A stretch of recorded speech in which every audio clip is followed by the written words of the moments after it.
بسم الله الرحمن الرحيم. الحمد لله وكفى وسلام على عباده الذين اصطفى. أما بعد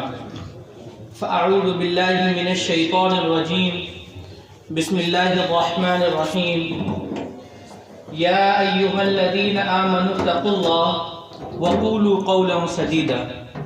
صدق الله العظيم. وقال النبي صلى الله عليه وسلم: لا يؤمن أحدكم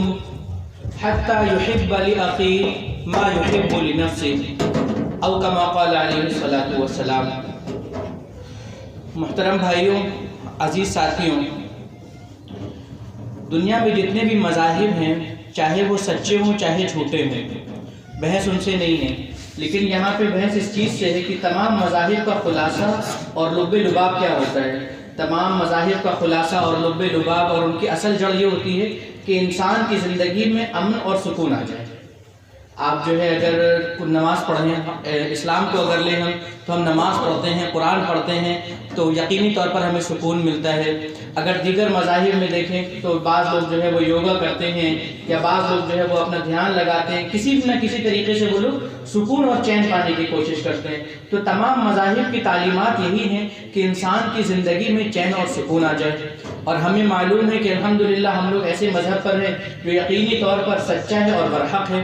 تو ہماری زندگیوں میں امن اور سکون بدرجہ اولا آنا چاہیے تھا اور یقینی طور پر ہونا چاہیے تھا، اور مکمل طور پر ہم لوگ ہی کی زندگی میں امن اور سکون ہونا چاہیے تھا کہ ہر اعتبار سے، چاہے مال رہے چاہے نہ رہے، چاہے کچھ بھی اتار چڑھاؤ آئے، لیکن ہم لوگوں کی زندگی میں امن اور سکون آنا چاہیے تھا، کیونکہ ہماری زندگی میں ایمان ہے. اب اگر لیکن ہم غور کریں تو یقینی طور پر بہت کم لوگ ایسے ملیں گے کہ جن کی زندگی میں امن اور سکون ہوگا، اور ایسے حضرات بھی ملیں گے کہ جن کی زندگی میں مال، دولت، عزت، جاہ، مرتبہ سب کچھ ہوگا، لیکن جو ہے وہ چین و سکون نہیں ہوگا. وہ کیوں؟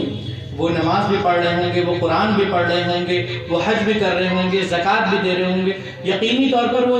اعمال کر رہے ہوں گے نیکی والے، لیکن کیوں؟ کیونکہ اللہ تبارک و تعالیٰ نے دنیا میں دو حقوق رکھے ہیں، ایک حقوق اللہ اور دوسرے حقوق العباد. یقینی طور پر حقوق اللہ میں اگر کمی ہو جائے تو اللہ رب العزت معاف کر دیں گے، لیکن حقوق العباد بغیر توبہ کے بعد بھی معاف نہیں ہوتے جب تک کہ وہ بندہ معاف نہ کرے. تو یقینی طور پر اگر ہم لوگ غور کریں تو ہم لوگ حقوق العباد کی طرف سے جو ہے وہ تھوڑی غفلت میں پڑے ہوئے ہیں کہ ہم جو ہے اگر غور کریں تو ایک شخص ہے وہ نماز بھی پڑھے گا، زکوٰۃ بھی دے گا، روزہ بھی رکھے گا، حج بھی کرے گا، لیکن وہیں دوسری طور پر اگر وہ اپنے گھر میں جائیں گے تو گھروں کا ماحول یہ ہوتا ہے کہ بھائی اپنے ہی بھائی کو کسی بھی تدابیر سے جو ہے وہ نیچے دکھانا ہے، یا کسی بھی اعتبار سے جو ہے وہ معاشرے میں اس کی بے عزتی کرنی ہے. اپنے حقیقی بھائی کے حالات ایسے ہیں ہم لوگوں کے کہ اب دوسروں سے گلہ کیا کرے، اپنے ہی یہاں حال یہ ہوتا ہے کہ، اور یقینی طور پر اللہ کے نبی نے فرمایا المسلم اخو المسلم، مسلمان کا بھائی ہے. ایک دوسرے سے ہم لوگوں کا ایک رشتہ ایسا لگا دیا ہے کہ تمام مسلمان ایک دوسرے کے بھائی ہیں، چاہے وہ گورا ہو چاہے کالا ہو، چاہے حسب اس کے پاس ہو چاہے نہ ہو، چاہے کسی بھی نسب سے ہو، سب ایک دوسرے کے بھائی ہیں. اور بھائی ہونے کی حیثیت سے ہمیں سب کا اکرام کرنا ہے، چاہے جائے کہ ہم اپنے حقیقی بھائی کو تکلیف پہنچائیں. لیکن آج ہماری زندگی سے امن اور سکون جانے کا سیدھا ثمرہ یہی ہے کہ یقینی طور پر ہم لوگ اس چیز کے ڈرتے رہتے ہیں کہ بھائی ہم اپنے بھائیوں کو کس طریقے سے تکلیف پہنچائیں، یا اپنے بھائی یا جو ہے کسی کا مال ہڑپ لیا ہے اور ہمیں کسی پہ کوئی فرق ہی نہیں ہے. یقینی طور پر بہت سے لوگ ایسے ہوں گے یہاں پہ، اور اللہ کا شکر ہے بہت سے لوگ ہیں ابھی اس دنیا میں ایسے کہ وہ اپنے حقوق کو جاننا چاہتے ہیں اور اپنے حقوق کو ادا کرنا چاہتے ہیں، لیکن ایک بڑی تعداد بھی یقینی طور پر ایسی ہے اور ہم سب لوگ خوب جانتے ہیں کہ وہ لوگ جو ہے وہ اپنے حقوق ادا نہیں کرتے اور یقینی طور پر دوسروں کے حقوق کو بھی پامال کرتے ہیں. اللہ کے نبی کی حدیث ہے کہ اللہ کے نبی نے یہ فرمایا کہ میری صحابہ سے یہ پوچھا کہ میری امت کا مفلس کون ہے، تو کہا کہ اللہ کے نبی مفلس وہ ہے جس کے پاس نہ دینار ہو نہ درہم ہو، یعنی نہ پیسہ ہو نہ مال ہو، کچھ بھی نہ ہو اس کے پاس، تو وہ مفلس اور غریب ہے. تو اللہ کے نبی نے فرمایا نہیں، میری امت کا مفلس وہ ہوگا جو قیامت کے دن خوب مال و دولت لے کے آئے گا. مال و دولت قیامت کے دن کا کیا ہوگا؟ یعنی اس کے پاس خوب نماز ہوگی، اس کے پاس خوب اچھے اعمال ہوں گے اور خوب روزے ہوں گے، خوب زکوٰۃ ہوگی، لیکن کیا ہوگا کہ اس نے کسی کا حق ادا نہیں کیا ہوگا، کسی کا خون بہایا ہوگا، کسی کا جو ہے مال دبا لیا ہوگا، کسی کو اپنی ذات سے تکلیف پہنچائی ہوگی، تو پھر کیا ہوگا؟ جس شخص جو ظالم ہوگا اس شخص کی جو ہے وہ نیکیاں دوسرے شخص کو دے دی جائیں گے۔ آپ جتنی ہی نماز پڑھ لیجئے، لیکن قیامت کے دن ہم لوگ جب اس کسوٹی پر پہنچیں گے کہ اللہ رب العزت ہم سے پوچھے گا کہ کیا لے کے آئے ہو، تو ہم یہ تو بیان کر دیں گے کہ اللہ تعالیٰ یہ لے کر آئے ہیں، لیکن اس کے بعد جب دوسرے لوگ جن کے اوپر ظلم کیا گیا ہوگا، مظلومین جب سامنے آئیں گے، تو یقینی طور پر ظالموں کی ظالموں کے جو گناہ ہوں گے، ظالموں کی جو نیکیاں ہوں گی وہ مظلومین کو دے دی جائیں گی، اور پھر اگر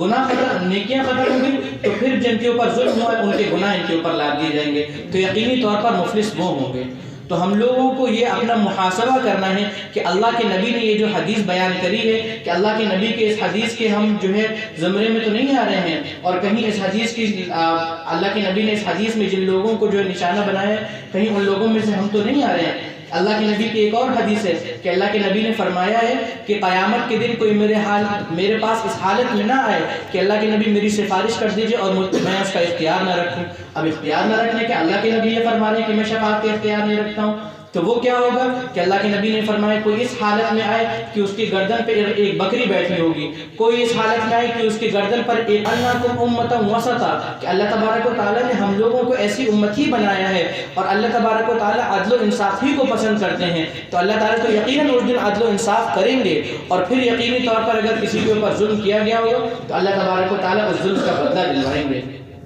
تو ہم لوگوں کو یقینی طور پر اپنا محاسبہ کرنے کی ضرورت ہے، اور جگہ جگہ اللہ رب العزت نے قرآن کریم میں بھی فرمایا ہے کہ یا ایھا الذین آمنوا اتقوا اللہ حق تقاتہ، یا ایھا الذین آمنوا اتقوا اللہ وقولوا قولا سدیدا یصلح لکم اعمالکم ویغفر لکم ذنوبکم، یصلح لکم اعمالکم کہ اپنے اعمال کی اصلاح کرو آپس میں۔ اللہ تبارک و تعالیٰ قرآن کریم میں خود فرما رہا ہے، اور ہم لوگوں کو اللہ تبارک و تعالیٰ بار بار جھنجھوڑ رہے ہیں اور بار بار بتلا رہے ہیں، اور پھر اللہ کے نبی کی تعلیم ہے ہمارے سامنے کہ اللہ کے نبی نے کیا فرمایا؟ لا یؤمن احدکم کہ تم کامل مومن نہیں ہو سکتے، حتی یحب لاخیہ ما یحب لنفسہ، یہاں تک کہ تم جو اپنے لیے پسند کرتے ہو وہی اپنے بھائی کے لیے پسند کرو۔ تو اس کا مطلب کیا ہے کہ یقینی طور پر اگر دنیا میں بھی ہم کسی چیز کو اپنے لیے پسند کر رہے ہیں تو اپنے بھائی کے لیے بھی وہی چیز کو پسند کریں۔ اپنے لیے اگر ہم کسی چیز میں آگے بڑھنا چاہتے ہیں تو ہم وہ موقع اپنے بھائی کو بھی فراہم کریں کہ بھائی، اور بھائی سے مراد یہاں پہ حقیقی بھائی نہیں ہے